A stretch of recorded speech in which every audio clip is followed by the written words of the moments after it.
السلام علیکم۔ بڑھتے ہوئے بچے کھانوں سے دور بھاگتے ہیں جس کی وجہ سے وہ کمزور ہو جاتے ہیں۔ ایسے بچوں کو روزانہ کھجور کھلائیں۔ کھجور توانائی فراہم کرتا ہے، قدرتی شکر کا ذخیرہ ہے۔ فجر اور عصر نماز کے فوری بعد سونے سے عقل کمزور ہوتی ہے۔ جس گھر میں صبح جلدی صفائی ہو جاتی ہے ایسے گھر آباد رہتے ہیں۔ غصہ اور قانون دونوں بڑے سمجھدار ہیں، کمزور کو دبا دیتے ہیں اور طاقتور سے دب جاتے ہیں۔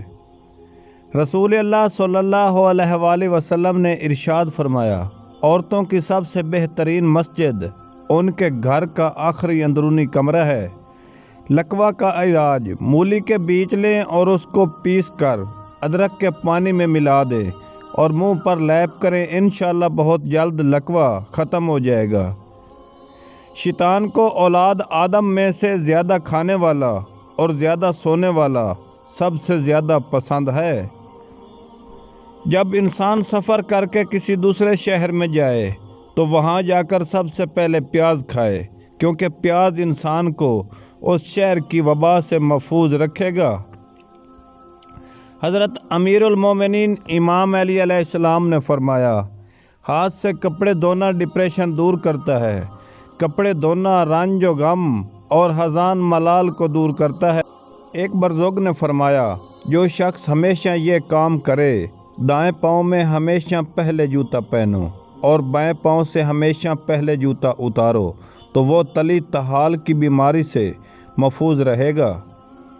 اچھی نیند سے محروم ہو تو خوشبو لگاؤ، گلاب کا عطر یا جو بھی آپ کو پسند ہو تو وہ خوشبو رات کو سونے سے پہلے تکیے یا کپڑوں پر لگائیں، انشاءاللہ بہت اچھی نیند آئے گی۔ گرمیوں میں گل قند اور عرق گلاب حسب ضرورت روزانہ استعمال کرنا امراض قلب، امراض گردہ، گرمی سے ہونے والے سر درد، زخم کو سکانے اور وزن کم کرنے میں انتہائی مفید ہے۔ آنکھوں کی حفاظت، کمپیوٹر پر کام کرنے والے آنکھوں کی خشکی بڑھتی ہے، اس کے لیے اچھی کوالٹی کا عرق گلاب آنکھوں میں صبح شام ڈالیں۔ اگر آپ فٹ رہنا چاہتے ہیں، ناشتہ بادشاہوں کی طرح کرو، دوپہر کا کھانا عام آدمی کی مانند اور رات کا کھانا غریبوں جیسا ہونا چاہیے۔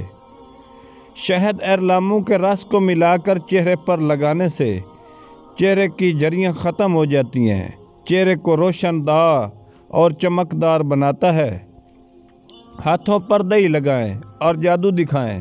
اپنے ہاتھوں پر دہی کا لیپ کر لیں، کچھ دیر بعد اسے دھو لیں، اس سے آپ کے ہاتھ نرم، ملائم، خوبصورت اور دلکش ہو جائیں گے۔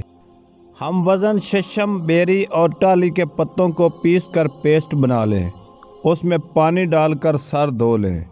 مینگو شیمپو استعمال کرنے کی بالکل ضرورت نہیں، ٹوٹکا استعمال کریں۔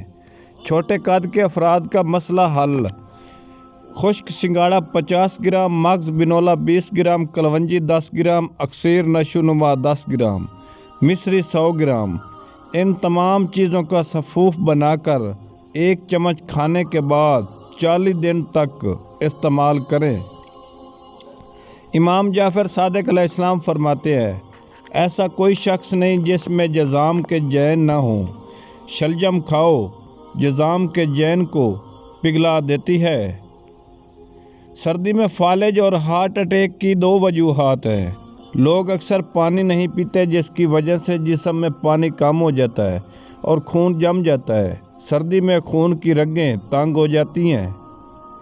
مردانہ طاقت کے لیے نایاب نسخہ، کھول جان تال مکھنا ہم وزن لے کر سفوف بنا لیں اور ہم وزن مصری ملا کر شامل کر لیں اور 6 ماشا صبح کے وقت دودھ کے ساتھ استعمال کریں۔ فوائد میں قیمتی نسخوں سے بڑھ چڑھ کر ہے۔